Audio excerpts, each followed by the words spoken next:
अहिले अब नेपालैभरि देशैभरि आँखामा समस्या, आँखा एक खालको रातो हुने अथवा गुलाबी कलरको हुने, आँखामा चिप्रा लाग्ने, आँखा पोल्ने, आँखाबाट आँसुहरू झर्ने र आँखा हेर्न गाह्रो हुने, घाममा हेर्दाखेरि गाह्रो हुने, अघिल्लो राति सुत्दा ठिकै छ, बिहान उठ्दाखेरि आँखा टम्म चिप्रा लाएर आँखा चिप्राले भरिने, अलिकति आँखामा बादल लाए जस्तो हुने, यस्तो खालको समस्या आम देशैभरि फैलिरहेको छ।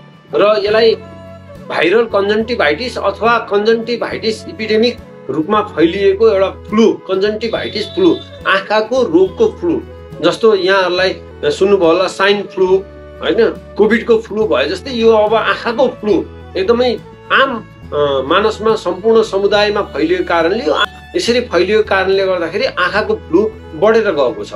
र यसरी आँखाको फ्लू बढेर जाँदाखेरि विभिन्न खालका आई ड्रपहरू यहाँहरूले आँखाहरूमा लगाइरहनु भएको छ र विभिन्न किसिमका आई ड्रपहरू मार्केटमा पनि उपलब्ध छन्। यसै कारणले आँखा हस्पिटलहरूमा अहिले बिरामीको, आँखाका बिरामीहरूको एकदम धेरै चाप छ र यहाँहरूले विभिन्न खालका औषधिहरू किनेर ल्याउँदाखेरि कतिपय औषधिहरूको बारेमा त्यहाँबाट पूर्ण रूपमा जानकारी नपाउन सक्नुहुन्छ। त्यसले गर्दाखेरि मैले यो मेरो च्यानल मार्फत मोक्सिफ्लोक्सासिनको बारेमा, सिप्रोफ्लोक्सासिनको बारेमा र आई ओइन्टमेन्टहरूको बारेमा, आँखामा लाउने आई ओइन्टमेन्ट, कोलोरमफेनिकल, सिप्रोफ्लोक्सासिन कसरी लगाउने भनी यहाँहरूलाई बताइसकेको छु र ती औषधिहरूको बारेमा मैले जानकारी दिइसकेको छु।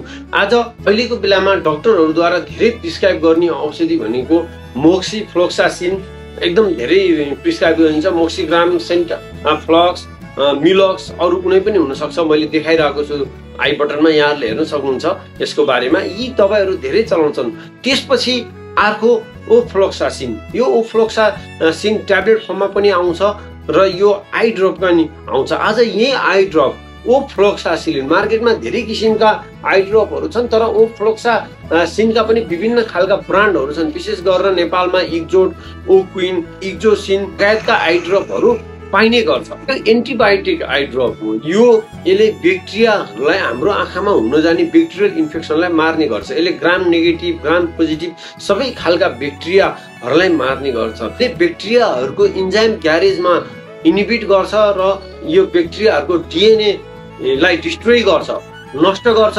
डिएनएलाई डिस्ट्रोय गरेर यसले ब्याक्टेरियाहरू बढ्न दिन्न। यो ओफ्लोक्सासिनले यसरी काम गर्छ।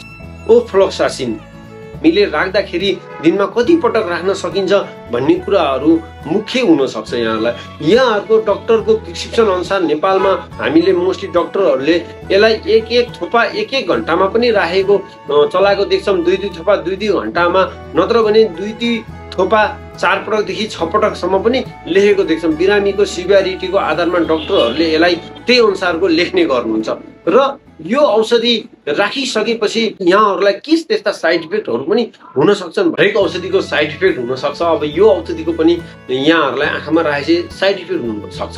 किन भन्दा यो फ्लुरोक्विनो नोनिन भन्ने एउटा एन्टिबायोटिक ग्रुपको औषधि हो। यदि यो ग्रुपको सिप्रोफ्लोक्सासिन, ओफ्लोक्सासिन, मोक्सिफ्लोक्सासिन लगायतका औषधिहरूको यहाँहरूलाई साइड इफेक्ट छ, यदि यहाँहरूलाई एलर्जी छ, त्यस्तो खालको औषधिहरू यहाँहरूको शरीर सेन्सिटिभ छ भने यहाँहरूलाई एकदम धेरै पोल्ने, रड्किने, दुख्ने, रातो हुने, झन् यहाँहरूलाई गाह्रो हुन्छ।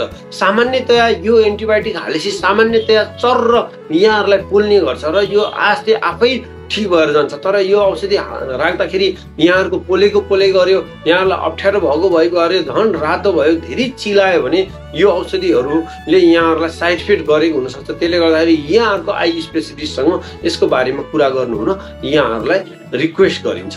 र यो कसलाई नदिने भन्दाखेरि विशेष त ओफ्लोक्सासिन बच्चाहरूलाई दिँदाखेरि चाहिँ डक्टरको अब अन्डर प्रिस्क्रिप्सन मात्रै दिन मिल्छ र प्रेग्नेन्सीहरूलाई पनि यो दिनको लागि अलिकति विचार गर्न भनिन्छ। अरू सामान्यतया यो सबै बिरामीहरूलाई, सबै यो अहिलेको इन्फेक्सनमा सम्पूर्ण बिरामीहरूलाई आँखाको समस्यामा दिन सकिन्छ र आँखाको समस्याको औषधि हाल्दाखेरि औषधिको टिप जुन माथिको निप छ त्यो निपमा नछुनु हुन यहाँहरूलाई हार्दिक अनुरोध गरिन्छ। र यसरी आँखाको औषधि राख्नुभन्दा अगाडि यहाँहरूले हात धोएर मात्रै आँखामा औषधि राख्ने र औषधि राखिसकेपछि पनि पुनः यहाँहरूले हात धुनु हुन यहाँहरूलाई विशेष अहिले अनुरोध गरिन्छ। त्यसले गर्दाखेरि अरू व्यक्तिलाई पनि यो सर्न कम हुन जान सक्छ। मि सञ्जीव देवकोटा, निपुण च्यानल स्वास्थ्य tips.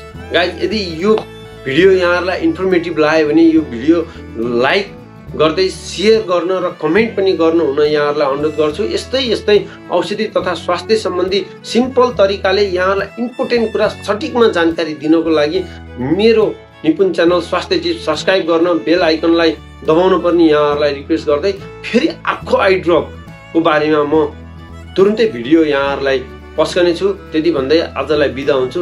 C you guys, bye. अन्तिममा यहाँहरूको आँखाको समस्या छ भने स्टेरोइडहरू विदाउट डक्टरको सल्लाह बिना नराख्नु होला। सकेसम्म डक्टरको सल्लाहमा आई ड्रपहरू राख्नु होला भन्दै बिदा हुन्छु। बाइ।